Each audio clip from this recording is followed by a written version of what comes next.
Hola, ¿qué tal? Bienvenidos a la Jaula del Noob. Esta vez está con nosotros un hacker, compañero y amigo. Ya estará hablando mi compañero de Bugsec para su presentación formal. De igual manera, aquí está mi compañero Pool del grupo Elite de OYEC. De Bug, adelante. Hola, ¿qué tal? Soy de Bugsec y el día de hoy tenemos de invitado especial a David Sanz, que es analista de inteligencia y consultor OSINT. Ha trabajado para empresas y agencias corporativas de inteligencia europeas, así como también en empresas españolas. Es un verdadero honor tenerte en esta nueva entrevista, David. Bienvenido. Hola a todos, ¿qué tal? ¿Cómo estáis? Bien, David, pues la primera pregunta obligada es, ¿desde qué edad surge esta inquietud por los ordenadores y posteriormente, pues la seguridad informática y el hacking? Bueno, yo empecé con 12 años, creo que tuve mi primer ordenador y empecé a trastear con él con 12 años. A partir de ahí empezó todo y de ahí pasé a modificar móviles que aún no tenían vibrador y les ponía vibradores. Pasé a tema consolas, tema televisión y hasta el día de hoy, que hice un cambio drástico en mi vida. De todo esto pasé a analista OSINT y es un giro drástico a todo lo que es la historia informática mía. ¿Cómo fue que empezaste en este mundillo de la ciberinteligencia, de los OSINT? Pues mirad, yo era de publicar todo en redes, estaba en todas las redes sociales, me apasionaba, todas. Pensad que yo entré en Facebook cuando aún era en inglés, pero de repente un día mi cerebro hizo clic, o sea, dije, ¿qué estoy haciendo? Y borré todo, lo que pude y más, o sea, lo borré todo y me volví obsesivo con la privacidad. Obsesivo de tal manera que me generé mi nombre, que era Imeri Parej, y era mi personalidad y nadie sabía quién era Imeri Parej. O sea, imaginaros lo que era. A partir de esa privacidad y esa obsesión por la privacidad es como empecé con la ciberinteligencia y en el análisis OSINT. Hasta que hace poco ya di el salto y me mostré quién era, ¿no? Que era David Sanz, por eso pongo Asked, Imeri Parej. Pero bueno, fue el cambio de publicar todo a no publicar nada. O sea, fue eso. Porque me di cuenta del peligro que hay, de cómo manipulan toda la información que te llega. Eso es lo que me hizo a mí cambiar de ser súper expuesto a intentar no exponer nada.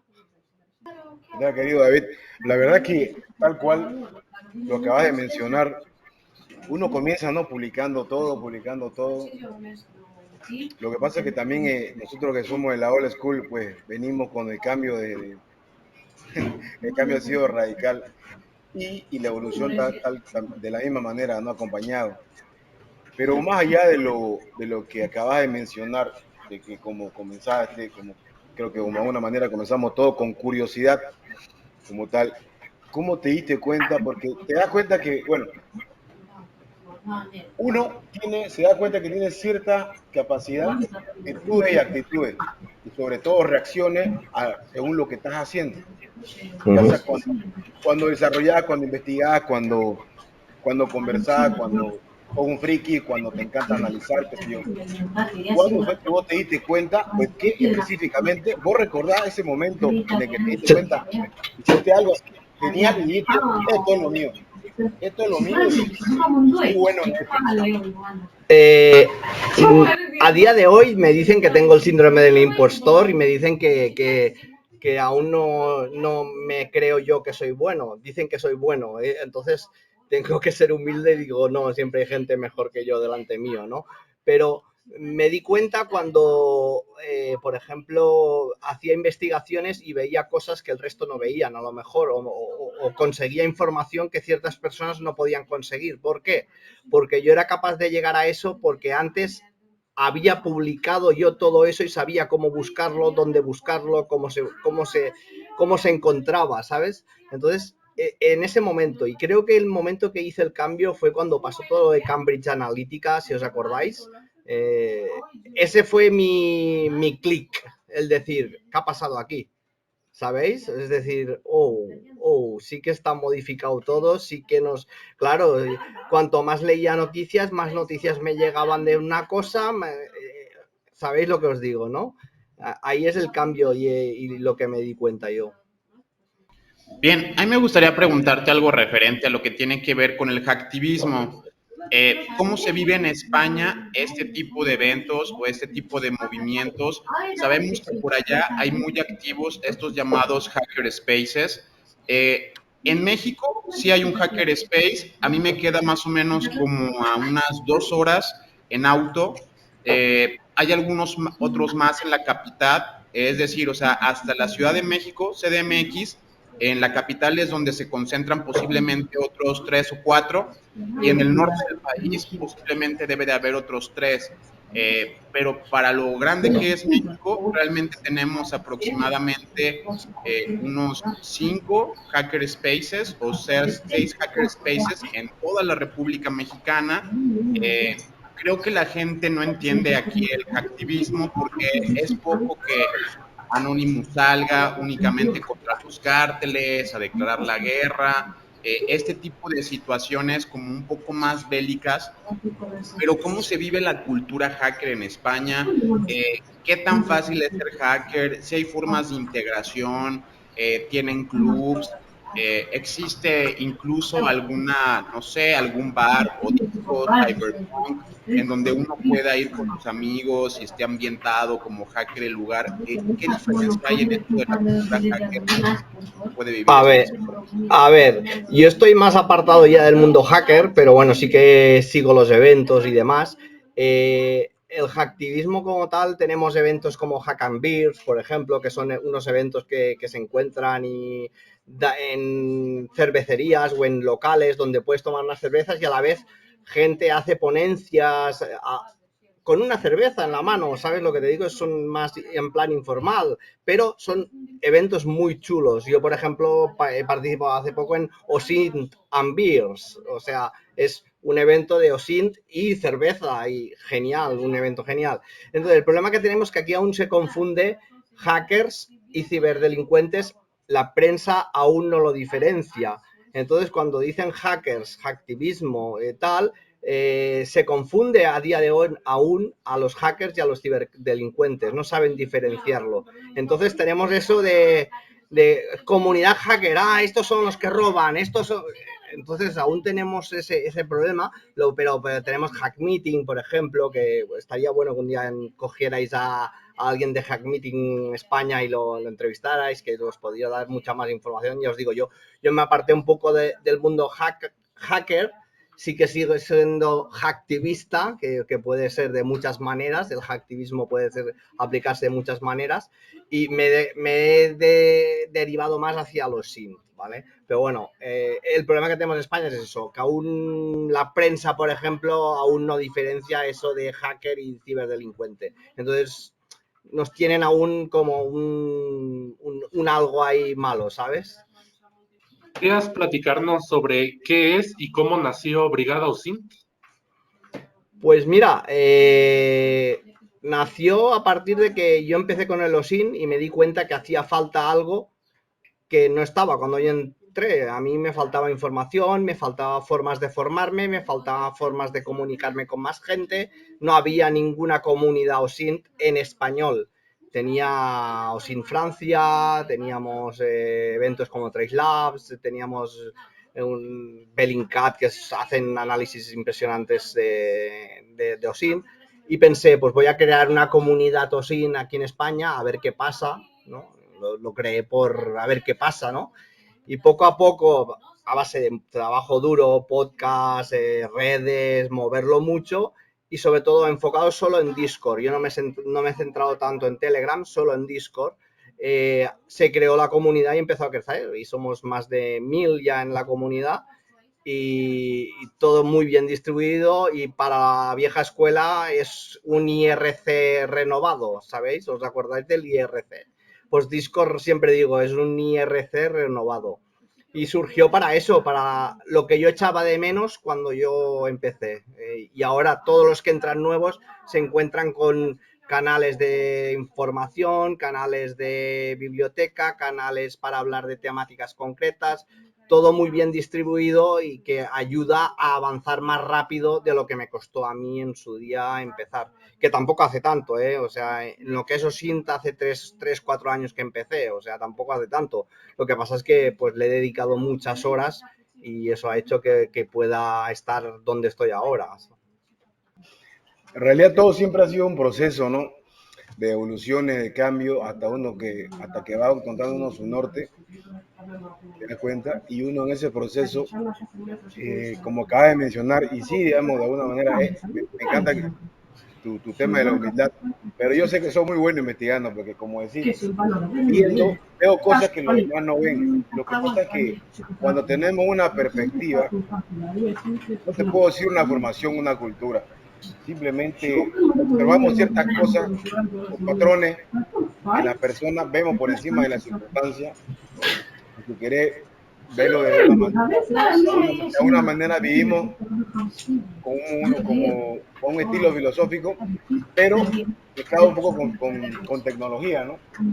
Yo recuerdo que el tema de OSINT, que no lo conocía mucho en cierto momento, me pareció un poco, me llamaba a peligro, me llamaba como algo que me puede meter en problemas, ¿no? Pero para la audiencia, ¿será que vos podés explicarnos así en modo fácil la diferencia en lo que es ciberinteligencia, en lo que es OSINT como tal, lo que es y de qué manera nos ayuda? Y es súper importante porque tienen que aprender a diferenciar, porque cuando se habla de investigación, empresas y demás son susceptibles hacia eso, ¿no? De alguna manera no entienden la diferencia y conceptos clave, ¿no? ¿Será que en tus palabras puedes comentarnos y explicarnos un poco tanto así como a la audiencia? Bien, OSINT como tal puede ser para bien o para mal, es decir, con lo mismo que el hacking, ¿no? Tenemos hackers buenos, hackers malos. El OSINT se puede hacer OSINT o se puede hacer OSINT malo. Hoy justamente publicaba una publicación de cómo un simple house tour que suelen hacer los influencers puede derivar en que los delincuentes puedan asaltar tu casa. O sea, porque yo sé dónde vives, a qué hora estás en casa, qué sistemas de... Claro, y todo eso solo con OSINT, o sea, viendo un vídeo que tú mismo has publicado. Entonces, el OSINT tiene su lado bueno o su lado malo. Cada quien elige su parte, ¿vale? Luego tenemos ciberinteligencia, que sería en otros estamentos, y ahí iríamos a otras esferas de la investigación, de la analítica, de lo que serían los analistas de inteligencia, ¿vale? De antes, ¿no? Analistas de inteligencia, pues ahora tenemos ciberinteligencia también. ¿Por qué? Porque tenemos la red, tenemos mucha información, muchos datos, y todo eso también se tiene que analizar y se tiene que dar forma. Excelente toda esta parte, de verdad. Soy fan de Brigada OSINT. La verdad es que hacen trabajos espectaculares. Me recuerdo que estuve viendo el tema ahí de repente que salían fotos, ¿no? En esta guerra de Ucrania contra Rusia contra Ucrania, y salía como esta cuestión mediática, ¿no? De, ¿sabes qué? Los rusos están atacando y aquí vemos tanques donde están así la población, y de repente salen las fotos y ustedes, a ver, esas fotos, mira, están montadas, aquí se ve cómo cambiaron el emblema, ni siquiera es de los rusos, son tanques ucranianos, ellos mismos están asediando su población. O sea, poder darle a la gente esa visibilidad tomando piezas de información, de verdad es algo muy increíble. ¿Nos podrías comentar un poquito de eso? A ver si también puedes, esto que me interesó muchísimo, ¿no? De que de una foto tú puedes saber incluso a qué hora fue tomada con la perspectiva de la luz del sol, ¿no?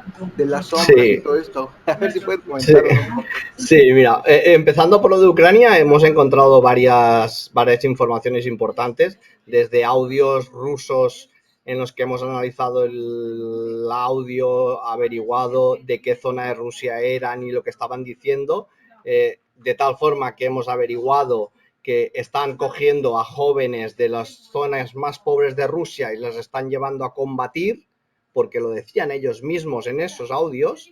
Hemos encontrado vídeos falsos de rusos que decían que habían conquistado un tanque y tal, y era falso. pero también hemos encontrado, por ejemplo, si os acordáis, un tanque que pasaba por encima de un coche y dijeron que era un tanque ruso. No era un tanque ruso, era un tanque ucraniano y era un tanque de defensa, no de ataque. Los tanques de defensa nunca van solos, siempre van acompañados de los tanques de ataque y eran en el medio de Kiev. O sea, hemos desmentido tanto de un bando como del otro, ¿vale?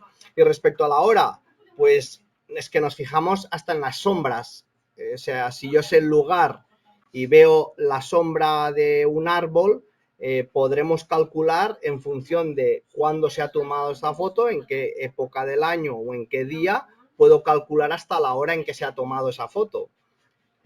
Hay una anécdota que es la que siempre comento en los eventos, de un periodista que subió una foto de una fachada y en el cielo se veía pasar un avión, ¿no? La típica avión ese que deja la estela, ¿no? Del avión. Pues me reté a mí mismo a ver si podía averiguar qué avión era. Y averigüé de dónde había salido y hacia dónde iba.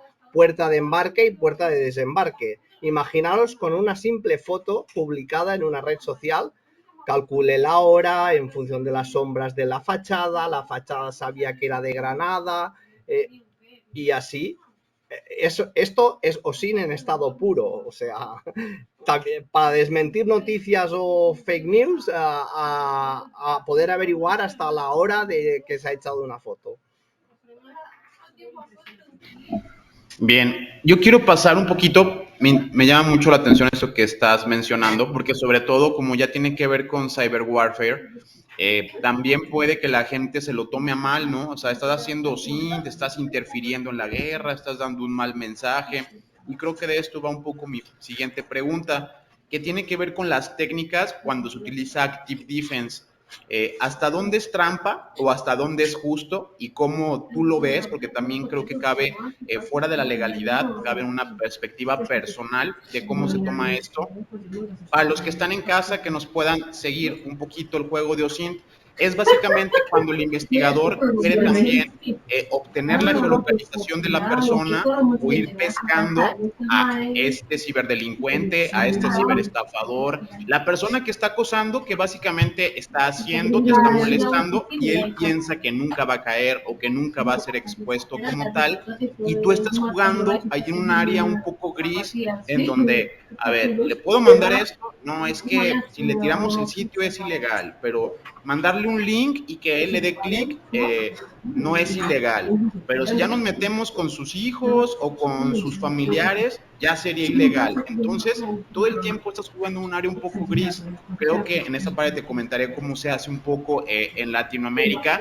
Creo que algunos que hacemos Active Defense, realmente en Latinoamérica, en el país en el que estamos, no es ilegal mientras tú no rompas contraseñas. Tienen que hacer ciertos cambios en la legislación, porque me queda claro que en España, por todo lo que hemos aprendido, sí es ilegal el hecho de que te estén como afectando tu privacidad, que te estén intentando irrumpir, pero ciertamente en México eso no es ilegal. Entonces obtener la geolocalización o timar a las personas para que le den clic a algo, mientras no estén protegidos por un mecanismo de seguridad, yo no estoy rompiendo la ley. Pero ¿qué opinas de pues esto que menciono? O sea, ¿hasta dónde es trampa? ¿Hasta dónde es justo lo que puedes estar haciendo con el OSINT? Vale.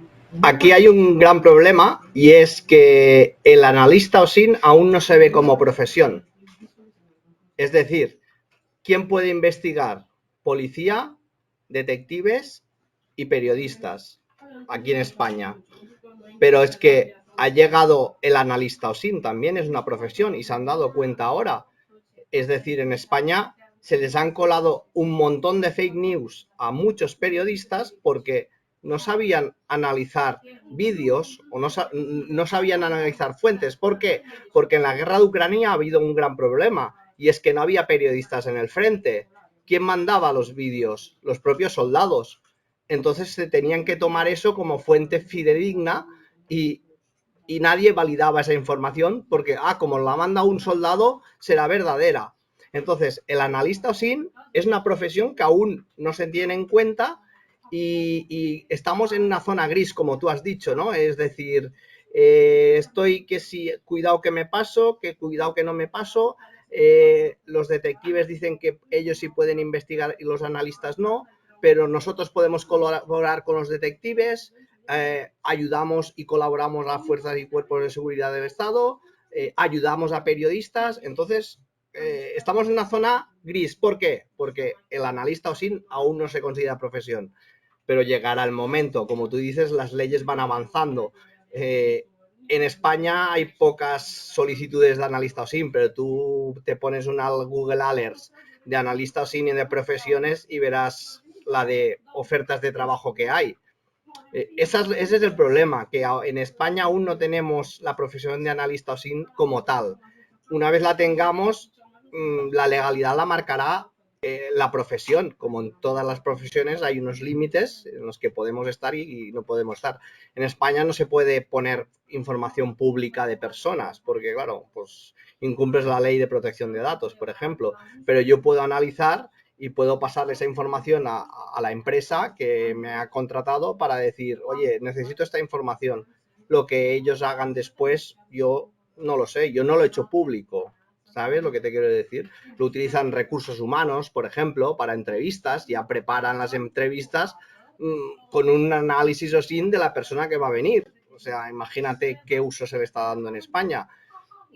Entonces, necesitamos que sea una profesión reglada y entonces no habrá ningún problema ni estaremos ahí en una zona gris que estamos en este momento. Uno de los pagos más utilizados por cibercriminales es por medio de Bitcoin o por Monero, supuestamente porque el pago se hace de manera anónima, pero sabemos que las transacciones con Bitcoin son rastreables. Pero ¿de qué manera es posible realizar una investigación y rastrear estas transacciones? Se puede tracear todo, porque todo es público. Sabemos que todas las transacciones son públicas.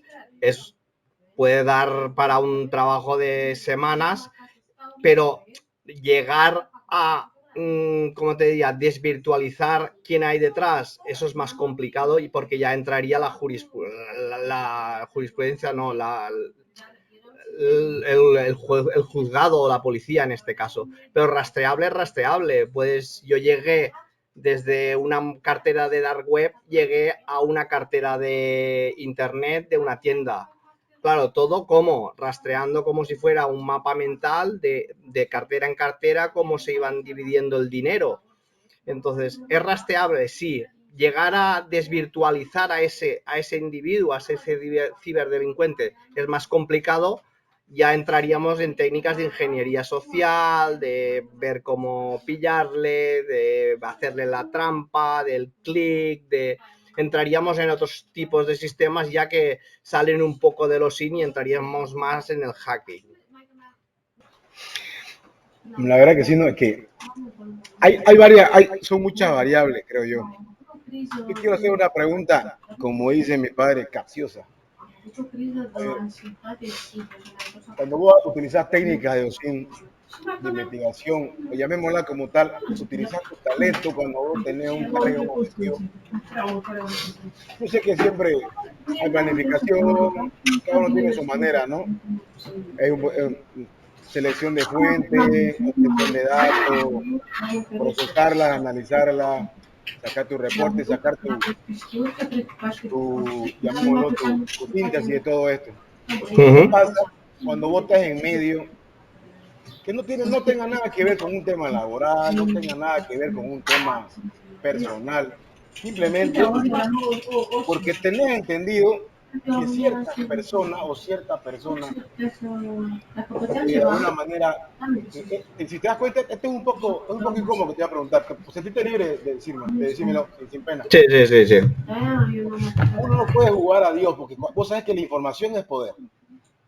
La información te da poder, ¿no? Y a veces te da un grado de poder donde vos podés decir, vámonos si querés un poco a la ficción que no escapa de la serie que todo el mundo la ha visto, de Mr. Robot, que vos podés joderle la vida a alguien sabiendo sus cosas más deep, como se dice, ¿no?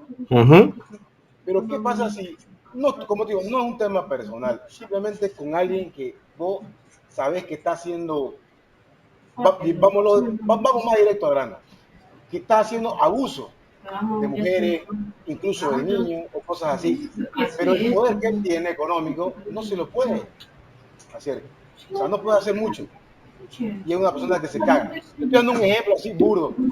Por decir Sí, sí, cualquier sí, cosa. sí. Por Sí, decir sí, cualquier sí. cosa. No es específicamente por decir cualquier cosa. De pronto vos haces tu investigación y tenés ese poder. Yo sé que depende de muchos factores para hacerlo público o no. Yo sé que me he ido a otro tema totalmente distinto, pero no deja de escapar esto, porque mal que mal es una herramienta más. Porque nosotros, ahí donde sabemos lo que es ético, porque trabajamos en ciberseguridad, porque utilizamos ciertas técnicas de hacking, Correcto.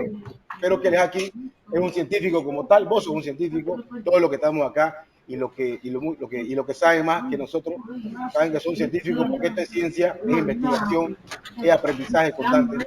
Pero sí, también si tenés la capacidad y encontrar algo, no te digo porque vengan y te encuentren y te busquen y te pidan, pero vos te das cuenta que hay algo que está mal. ¿Qué haces en ese momento de decisión? Yo te pregunto así, muy personal. ¿Te quedas callado? ¿Ves la manera de quién lo puede publicar? Bueno, O sea, te das cuenta. es una pregunta muy buena porque yo estoy haciendo algo que, que, que trata de esto. En España tenemos mucha corrupción, mucha. Y es algo que me ha afectado a mí en mi vida porque yo me arruiné en 2011, a mí nadie me ayudó.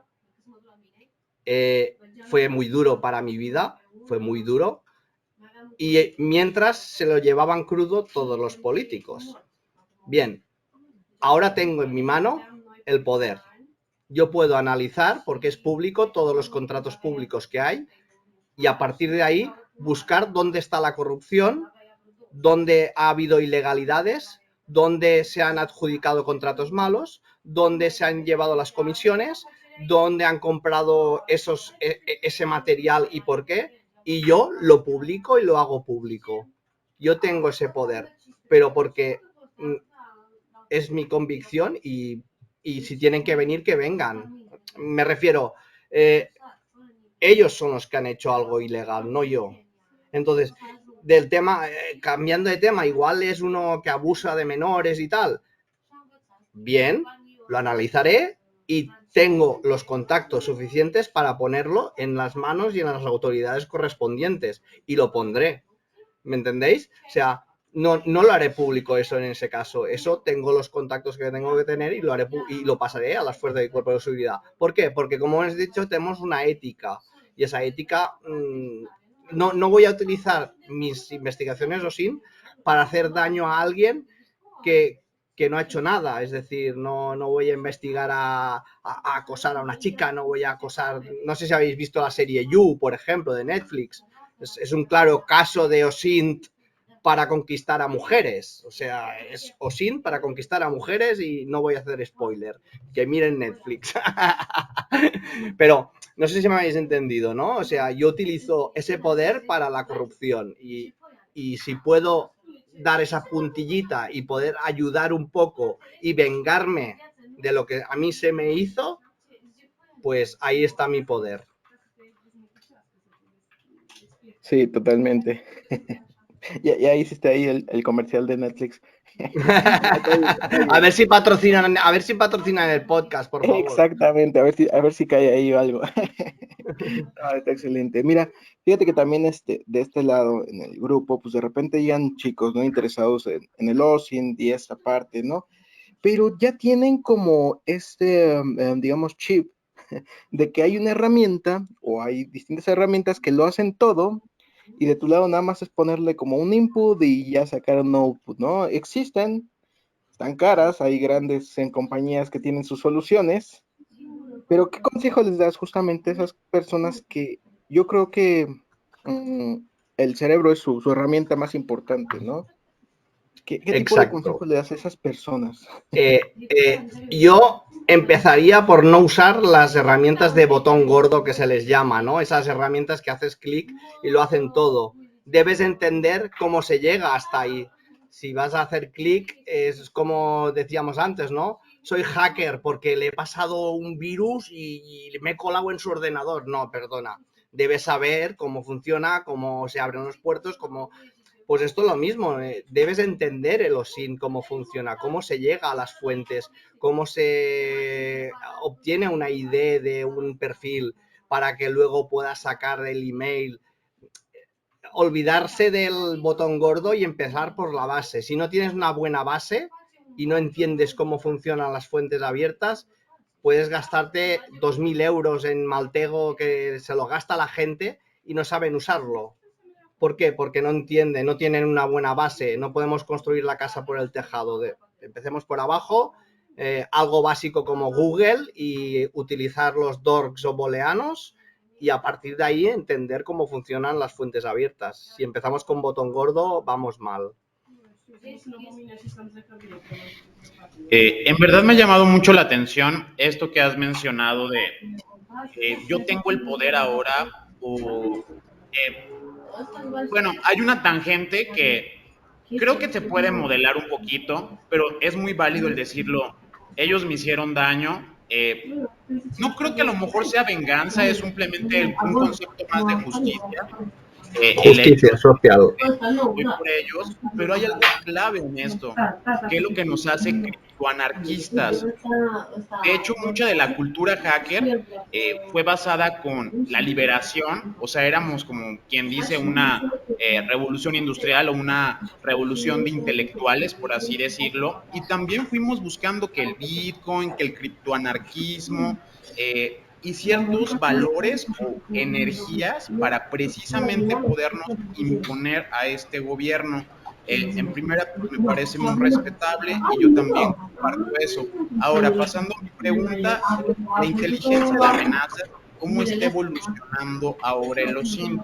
Ya que yo, por ejemplo, voy por ahí diciendo, oye, OSINT, y como menciona mi compañero Rama, dicen, pues bájate unos scripts, es el que sirve para encontrar el Instagram o para encontrar el Facebook o para encontrar las redes sociales. Están como un poco desvirtuando todo el concepto de OSINT, pero yo al contrario, creo que esto va y da más para allá, es una forma para nosotros de decir fight back o responder otra vez a la pelea. Yo lo veo como investigar, o sea, simplemente como dices tú, antes únicamente un gobernante, un periodista, un detective, nosotros que también hacemos ciertas investigaciones contra estafadores, ahora no la hacen o se la hacen a uno de nuestros clientes y pues la tienen dura porque yo puedo investigar dónde vives, puedo investigar con quién te relacionas. En cuanto ya encuentre tu Instagram, tu Facebook y a tus familiares, básicamente, así seas un cibercriminal, la tienes muy, muy complicada. Entonces, pues, ¿cómo ves esta evolución de los ¿crees que se vaya a convertir en threat intelligence o que todas esas vayan a ser áreas derivadas o que en un futuro vaya a desaparecer el concepto SINT para que otro tome como este trending y esta, vamos a llamarle así como la nueva metodología de investigación? Creo que es una evolución, o sea, el OSINT es una evolución que se va a implementar en muchos empleos, o sea, desde marketing, periodismo,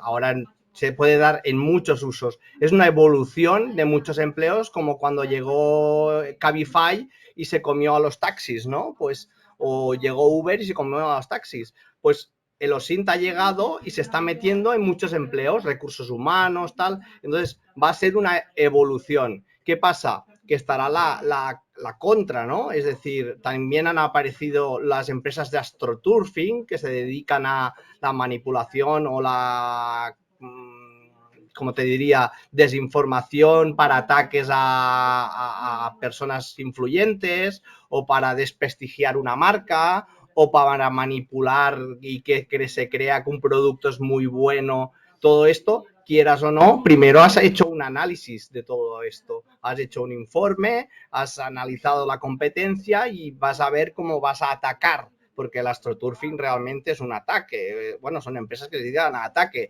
ya sea para posicionar algo que es muy malo, o sea, que pueden ser unos auriculares de AliExpress que los vendes por $60 y valen $1, a posicionar mal a la marca competencia. Es decir, el OSINT va a evolucionar a algo más. ¿En qué? Aún no lo sé, pero sí que es una evolución de muchos empleos. El que no esté preparado, el que no entienda el OSINT y no entienda cómo funciona y esa evolución, creo que se va a quedar rezagado, como ha pasado en muchos empleos ya, que se han quedado rezagados, no han querido evolucionar.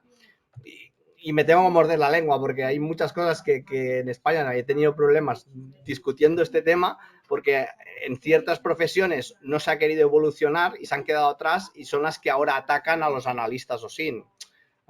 Entonces, pues creo que va a evolucionar y va a servir. Siempre hemos hablado si habrá OSINT, no, Red OSINT Team o Blue OSINT Team. ¿Va a haber esto o no va a haber? ¿O se va a implementar dentro de los Red Teams y de los Blue Teams? Pues yo creo que se va a implementar, va a estar dentro y van a evolucionar empleos y OSINT va a ser como una disciplina que estará introducida dentro de muchos empleos. Muy seguramente algunos de los que nos vayan a escuchar quieran empezar en todo este mundillo de los OSINT, de la ciberinteligencia, ¿qué consejos o recomendaciones le darías para los que quieren empezar en todo esto? Bueno, para empezar en OSINT, lo principal es hacer algún curso de iniciación, algún cursillo básico. A partir de ahí es autoformación y sobre todo comunidades. ¿Por qué? Porque yo he visto cursos de 3.000 euros y yo no pagaría más de 200, porque luego ya es el prestigio de la marca que hace el DESO, los profesores, pero estamos hablando de una disciplina que el título no es universitario ni es nada, o sea, ni los certificados ni nada. Entonces, haz un curso de iniciación, iníciate, entiende cómo funciona los OSINT y a partir de ahí RSS, libros, perfilación criminal, entender, buscar también qué parte de las investigaciones te gustan más. Hay unos que les gustan las ciberestafas, otro que le gusta más las estafas bancarias, otro que le gusta más la corrupción, otro que le gusta investigar desaparecidos. Claro, en función de lo que quieras, de lo que te vaya gustando, hay que profundizar en ese tema también, porque a mí me gusta la perfilación criminal, me gusta, entonces debo leer libros de perfilación criminal para entender cómo son los criminales y por qué hacen eso, y el grooming y el bullying, todo eso son cosas que a mí me apasionan y yo leo para entender a los contrarios, ¿no? Y saber cómo atacarles o cómo buscarles. Entonces, iniciar y luego aprender y apoyarse en comunidades. En este caso tenemos Comunidad Brigada OSINT, que es la única en español que hay de OSINT, pero bueno, hay muchas comunidades de muchos otros idiomas, por ejemplo, en francés, en inglés, hay muchas comunidades rusas, se puede aprender de muchas partes. Entonces, lo principal es una base, como he dicho. La verdad que es correcto. Ahorita que lo mencionaba, querido, eso de quiero entender que dice cómo piensan las mentes criminales, porque el tema también de la investigación, lo que te comenté anteriormente, de tener el poder y demás, porque la idea de investigación es entender la mente criminal, ¿para qué? Para poder de alguna manera llegar a una síntesis y poder un veredicto, ¿no? La verdad que porque la verdad que pienso, estoy totalmente de acuerdo. Y lo tengo y como lo mencionó Héctor, no es cuestión de venganza o mucho menos, simplemente que hay cosas que tienen que saberse y ya está, y listo. Y que venga lo que venga, tal cual, porque aquí no existen una cosa bien hecha, ¿no? Ahora, por otro lado, quería hacerte una consulta. En el Open es lo que pasó hace mucho, hubo una mesa redonda interesante con Juan Carlos Galindo, con Seidedo y con Carlos Coronado. No sé si la recordás o si la viste. Tiene un libro, ¿no ves? Que es sobre ciberestafa, algo por ahí. Pero hubo una intervención interesante ahí, estuvo un momento de tensión, justamente no por el tema político, justamente lo que acababa de comentar anteriormente vos, ¿no? Y siempre esas partes, ¿no? Me gustó mucho lo de Galindo, él es súper intenso el hombre, y me encanta, También entiendo la posición de Seidedo, donde él, digamos, prácticamente él está trabajando con estos temas y el tema político social hay que manejarlo con pinzas. Y Coronado pues, era como que el que mediaba, ¿no? Le he visto muchas veces.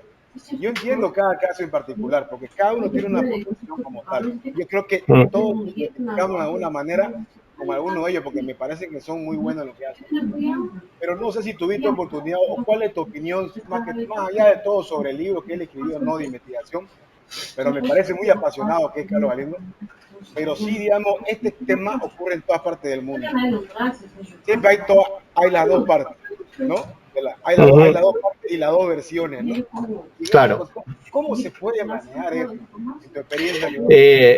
Tienes que, primero que nada, tienes que conocer tus sesgos. Todos tenemos sesgos. Entonces, lo principal es conocer tus sesgos y a partir de ahí intentar que esos sesgos no afecten a la hora de investigar.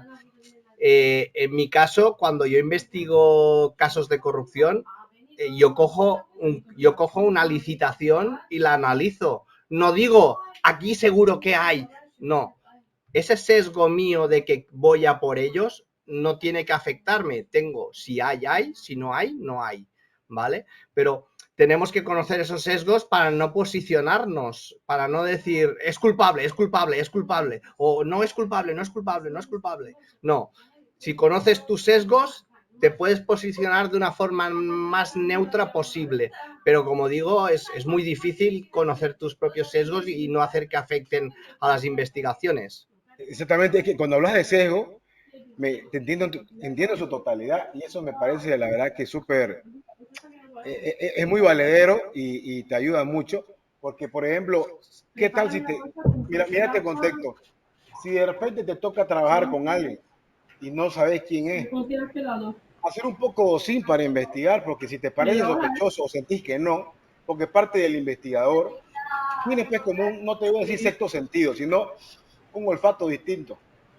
Tiene un olfato distinto, ya sea por el hecho de la mirada, ya sea, no sé, vos sabés que el lenguaje corporal dice mucho, Sí. ¿no? Ahora, si no tenés contacto visual, hasta yo te puedo hablar energéticamente, vos podés sentir, ¿no? Y algo que no te cuadra, cuando decís esto no me cuadra, hay algo aquí que no. Y no es que quiera investigarlo como tal, dejo que fluya, pero ¿vos te parece ilegal, más allá del marco jurídico, en distintas partes del mundo, Sí. teniendo la capacidad de poder indagar un poco de manera legal? Yo creo que es correcto, porque el día de mañana, a lo que acabas de mencionar, las empresas y demás no van a tomar riesgo cuando se tratan de hacer inversiones de alguna manera con personas que desconocen, ¿no? De no saber con quién está tratando, no vienen camuflados. Hoy por hoy en ciertos países de Latinoamérica es muy fácil el tema de la clasificación de identidades. Vos pagáis, estás limpio. Claro. Vos pagáis, todo, pero siempre hay algo que han hecho mal. Siempre hicieron algo mal.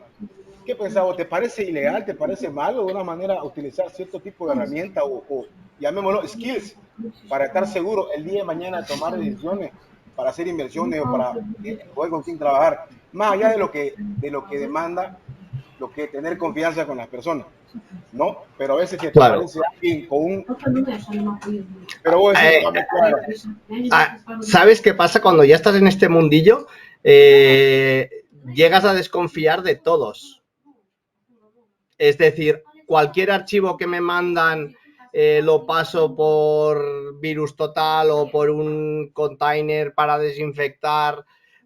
Llega un momento que no sabes, de repente te agrega alguien y te dice, oye, vente a un podcast. Y dices, ¿cómo? ¿Quién es? ¿Cómo? A ver, espera, voy a ver quién es. No, pero para que entendáis que, claro, nos movemos y trabajamos en la sombra muchas veces, trabajamos para empresas muy grandes y no sabes nunca a dónde ha ido esa información, quién es el que viene, quién es el que va. Entonces sí, se analiza todo y vas con cuidado con desconfianza, entre comillas, porque bueno, por mucho que quieras, pues al final tienes que confiar o analizar, ¿no? Pero sí, es así, es así.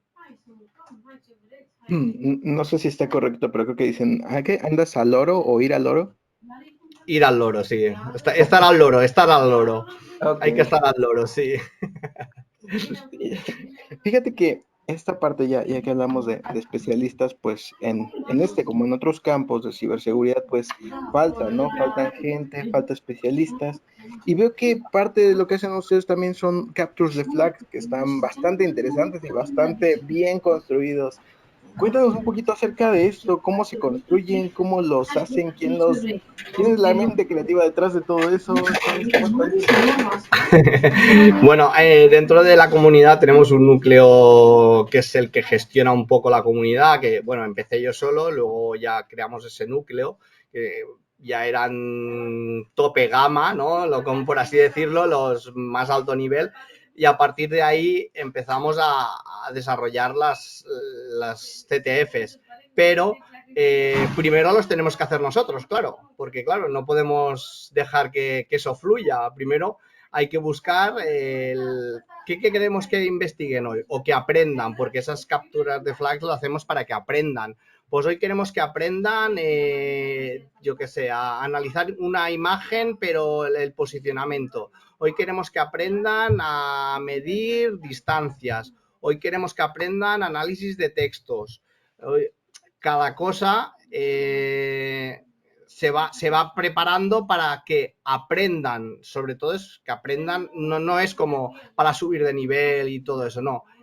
Cada captura de flag lleva algo detrás que los usuarios que participan o la gente que participa es para que ellos aprendan algo y los tenemos que hacer primero nosotros y puede ser de nivel muy alto o de nivel muy bajo y los de nivel alto los tenemos que hacer porque si no, no tendremos la resolución. Y lo bueno de estos desafíos que hacemos es que ahora se hacen informes, ¿no? Nos tienen que mandar un informe de inteligencia de cómo han resuelto la bandera y ya no gana el que lo ha mandado primero, gana el que mejor informe de inteligencia realiza y lo publicamos. ¿Qué pasa? Que todos aprenden a raíz de ese informe de inteligencia que ha hecho esa persona, lo que está avanzando a una velocidad de aprendizaje al resto de compañeros, pero una barbaridad, no os lo podéis imaginar, es una pasada. Esa forma de captura de flag que estamos haciendo ahora es una pasada porque aprenden mucho más rápido. Gente que no sabía hacer informes ahora te realiza unos informes que, bueno, dices, hostia, ¿cómo ha aprendido este chaval, no? Pues por ese motivo. Bien, yo voy a hacer dos preguntas breves. La primera tiene que ver con el doxing, que es la actividad para los que están en casa.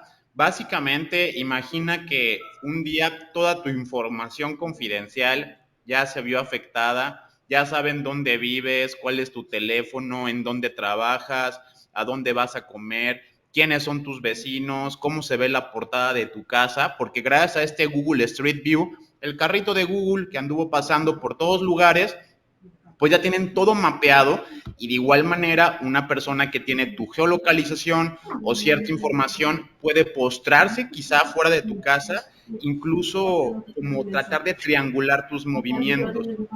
Entonces, pues esto se ha vuelto algo, vamos a llamarle como novedoso, famoso, yo le llamaría hasta trendy y un poco soso, el hecho de que entran a nuestros grupos de hacking o las personas que a veces quieren obtener conocimiento van de, oye, ¿cómo doxeo?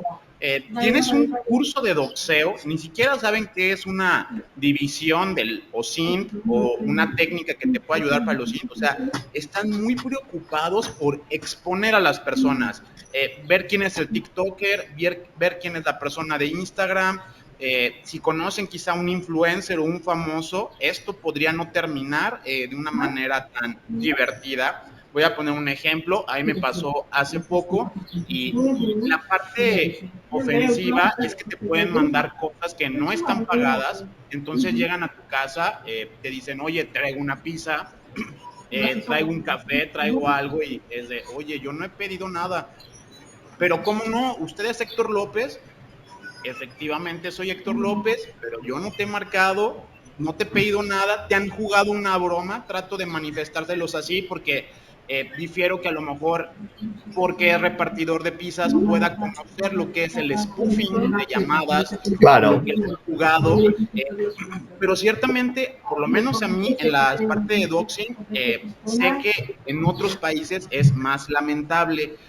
Vi un último documental precisamente, no por hacer el spoiler, pero pues vayan a Netflix porque también está muy bueno, precisamente de como historias del internet como muy pesadas, en donde a algunos se le ocurre hacer una doxing, luego le dice, oye, mándale a la policía a su casa, ¿no? Vamos a fingir que Swatting. tiene a alguien secuestrado para que se vea esto como una película de acción y que llegue la SWAT, llegue el helicóptero.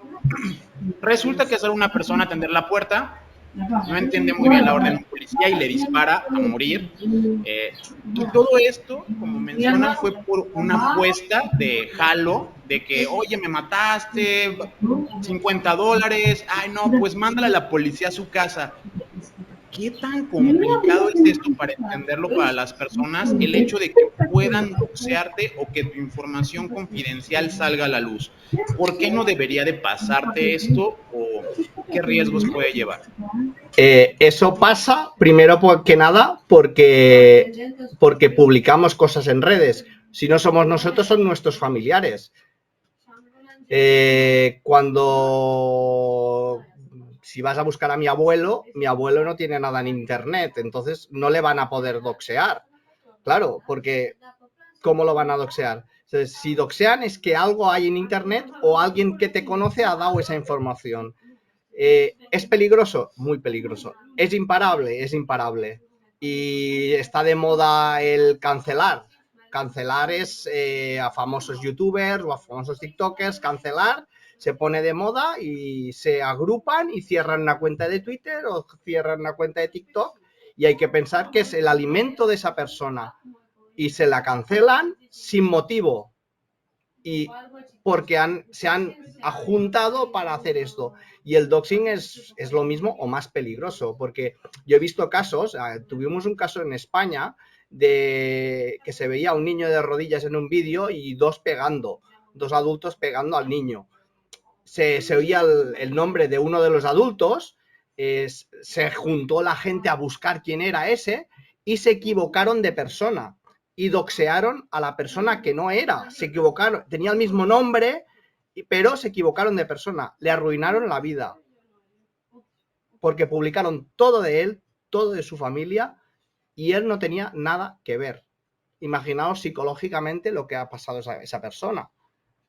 Imaginaos que es verte todo lo tuyo por internet, es que es un peligro, pero no se puede parar. Es decir, si alguien se lo propone, a día de hoy creo que se puede conseguir de cualquier persona y es un peligro y me veo los cursos de Udemy, de curso de doxing con OSINT por $19 y no, chicos, doxing no, o sea, ¿para qué?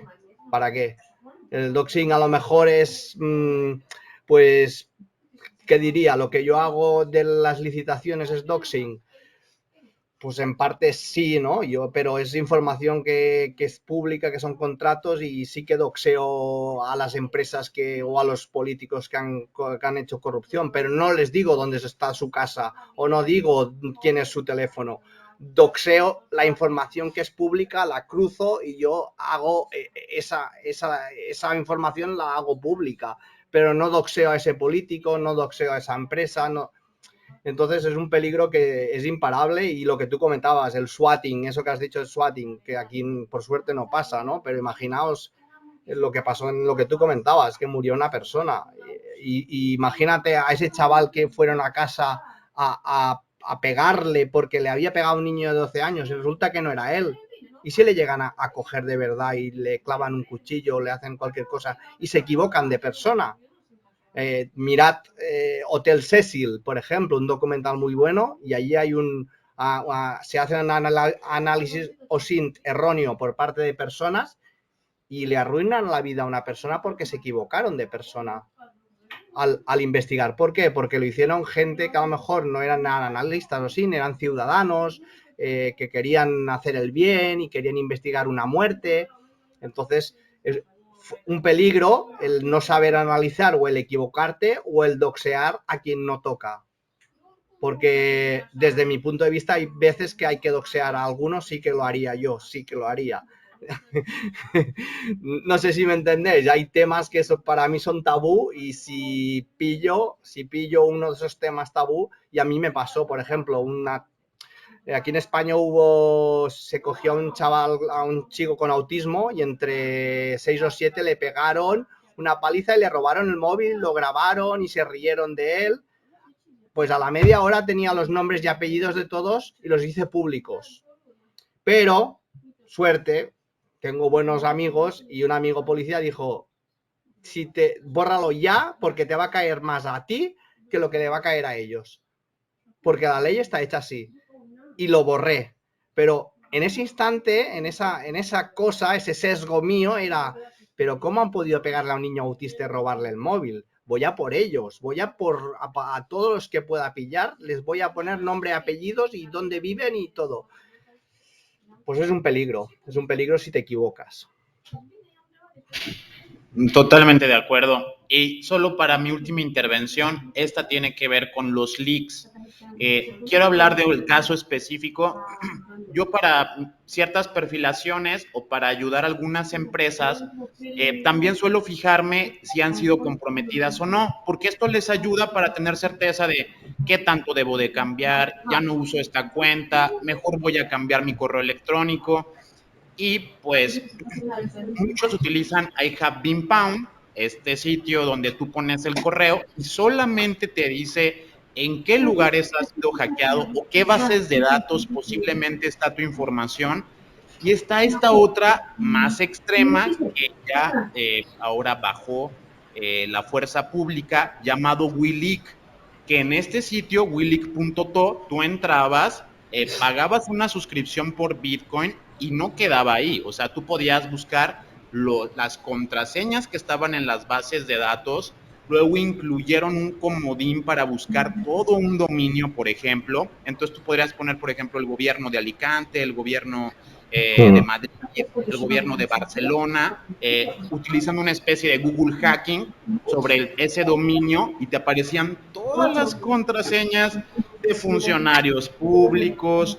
En verdad hice un par de ejercicios éticos por medio de wileak.to contra ciertas dependencias de gobierno que existen en México y todas al 100%, no hubo un solo caso en el que dijera, no, aquí no me encontré ninguna contraseña, todo está obsoleto.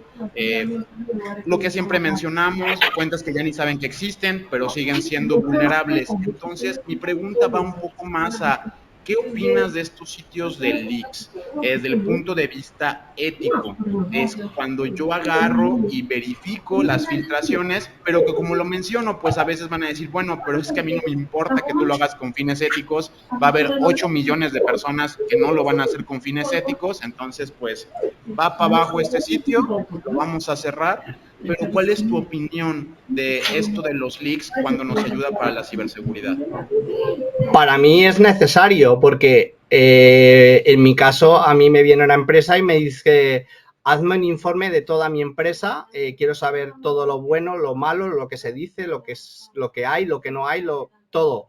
Entonces, que existan estas bases de datos a mí me ayuda a decirle a la empresa, cuidado, ha habido leaks, los habéis modificado, ¿sabíais que teníais estos leaks? Entonces, ¿son necesarios? Yo creo que sí, muy necesarios. Como todo, la parte ética y no ética. Siempre tenemos dos bandos, fijaros, los buenos y los malos. Cada uno le dará el uso, pero es necesario, claro. Si no existieran, existirían en el mercado negro y en el mercado negro se moverían y yo, por ejemplo, yo no accedería al mercado negro a buscar. Yo busco en fuentes abiertas. Yo no me voy a hackear una cuenta de alguien para sacarle, no. Yo, fuentes abiertas, y en base a fuentes abiertas genero un informe de inteligencia que se lo entrego a la empresa. Si no existen esas webs, la empresa no lo sabrá y los malos utilizarán esos leaks para atacar. Entonces, yo creo que hay que tener una base de datos de que ha habido leaks y que la empresa o la gente lo sepa que ha tenido esos leaks. Si no, Yo utilizo, por ejemplo, OnePassword para la gestión de contraseñas y es buenísimo porque te dice, estas contraseñas han sido vulneradas, aparecen en tal plataforma, creo que trabajan con Half-Life, creo que trabajan en OnePassword y me parece una herramienta muy buena porque tengo contraseñas vulneradas, venga, vamos a cambiarlas, taca, taca, taca, taca, las cambio todas. Claro, si esto no existiera, yo no lo sabría. Entonces, ¿son necesarias bases de datos? Sí. Que a lo mejor no se tiene que publicar todo, no, las contraseñas no hace falta, vale, pues, pero al menos decir que hay vulneración en ese email o en ese usuario o algo, eso es necesario, sí, sí o sí, por supuesto. Al menos lo veo yo así desde la parte ética. Existen distintas herramientas open source para obtener información sobre correos electrónicos, como Iki, Ghunt, H8Mail. Pero ¿tú qué herramienta recomiendas para esto, ya sea open source o privadas? Para la obtención de información de correos, ¿dices? De correo electrónico. Bueno, como he dicho, vieja escuela, empezamos por Google, luego Bing, luego podemos ir a Yandex. Primero buscamos ahí, a ver qué aparece. Y a partir de ahí podemos ir a herramientas, como tú has dicho, o podemos ir a herramientas de pago. Effect Group, Blampire, Maltego, hay muchísimas herramientas. Y algunas de ellas dan unos resultados espectaculares que no os imaginaríais. O sea, dirías, ¿cómo puede ser esto? Si esto no lo he encontrado en los buscadores. Pues bueno, detrás de ellos hay unas APIs muy potentes que dan unos resultados espectaculares. Y sí, pues hay que pagar y otros son open source, son gratis y sin ningún problema. ¿Que dan los mismos resultados? Sí. ¿Que los dan a la misma velocidad? No, por supuesto. Cada uno aquí ya entramos en el tema de presupuesto y que ahora se está monetizando mucho el tema OSINT. Entonces, el que tenga más pasta tendrá una herramienta más potente y más rápida para sacar un mismo resultado que a lo mejor con una herramienta gratis me va a costar un poquito más. Eso, como pasa con todo, supongo. La verdad que así, ¿no? Siempre existen, depende para cuándo lo querés. Si lo querés para ayer, hay que pagar. Y más allá de eso, te va a costar más también. Digo, para culminar también mi participación aquí, la verdad que estuvo genial, son un capo, muy bueno, mi hermano. En realidad, la barba, tenés que dar unos tipos al cuidado de la barba, siempre hay que dar unos tipos. Buen humor, ¿no? Ya que siempre lo preguntan. Querido, yo entiendo la diferencia y todos conocemos lo que es el OSINT como tal y el OSD, ¿no? Que no es lo mismo investigar, verlo, que de alguna manera que la extracción es una cosa, ¿no? Pero sin procesarlo como tal y filtrarlo. Ahora en las empresas, lamentablemente, pues, hacen mala práctica, como se dice, ¿no? Hacen mal. ¿Vos qué pensás de esto? ¿Qué se viene con el hoy por hoy, digamos? Porque ya hay empresas que hacen este tipo de servicios, pero bajo la normativa, obviamente, ¿no? Ley de protección de los datos que tienen ustedes en España. Pero esa ley como tal, ¿cómo la veo? ¿Funciona así tal cual? ¿Se limita? No funciona y cuidado que van a ir a por mí, pero es que no funciona ni la Agencia de Protección de Datos ni funciona nada, porque hay un problema en España.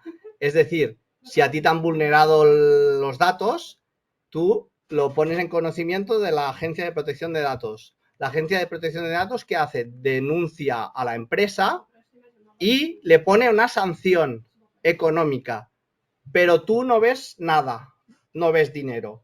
Si tú quieres ver dinero, tienes que ir al juzgado, denunciar en el juzgado y que el juzgado te dé la razón y diga si te tienen que indemnizar o no. Pero la Agencia de Protección de Datos ya ha puesto la sanción. ¿Entendéis, no? La diferencia. O sea, hay sanción, pero no hay indemnización. Entonces, ¿para qué sirve la protección de datos?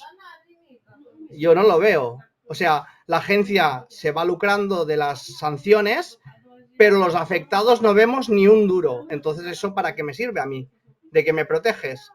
Si no me indemnizas, yo me sentiría protegido si ese dinero me indemnizaran esas vulneraciones. Pero si esas vulneraciones no van a servir para nada, yo tendré que ir al juzgado porque se ha vulnerado mi protección de datos, porque me han doxeado, porque tal, y tendré que ir al juzgado a cobrar y pagarme un abogado, un procurador, y que un juez entienda y me dé la razón, ¡buah! Eso no es protección de datos, eso es una agencia para acumular dinero y para acumular dinero, porque yo no veo ni un duro de eso. Soy un poco activista o activista en este sentido, porque la verdad, no, la ley de protección de datos sí que protege, o sea, es bastante estricta en España, pero si fuera como tal, nos sentiríamos protegidos también en ese sentido. Totalmente de acuerdo, totalmente de acuerdo. Sí, pues por mi parte, David, pues no, nada más agradecer, la verdad, tu tiempo, el espacio y pues ahora sí que todo el conocimiento que traes, la verdad es que muchas gracias. Y pues no tengo más preguntas. Bien, pues muchísimas gracias, David. En verdad ha sido muy interesante. Por ahí te estaremos mandando otro mensajito en octubre, ya que tendremos un congreso de OSINT al que nos gustaría que asistieras por ahí, aunque fuera de manera virtual. De igual manera, pues invitar a tu comunidad y también a los que siguen el podcast de La Jaula del Noob, que si están interesados en temas de OSINT, pues se acerquen contigo, se unan también a tu comunidad. Pueden estar en varias comunidades a la vez. La diversión es tratar de compartir conocimiento y pues sobre todo tratar de que esto sirva para un acto benéfico, no solamente para cuestiones maliciosas. Y creo que pues nos has explicado muy bien, ha sido muy interesante tenerte por aquí. Muchas gracias. Un placer, un placer. Esto fue La Jaula del Noob.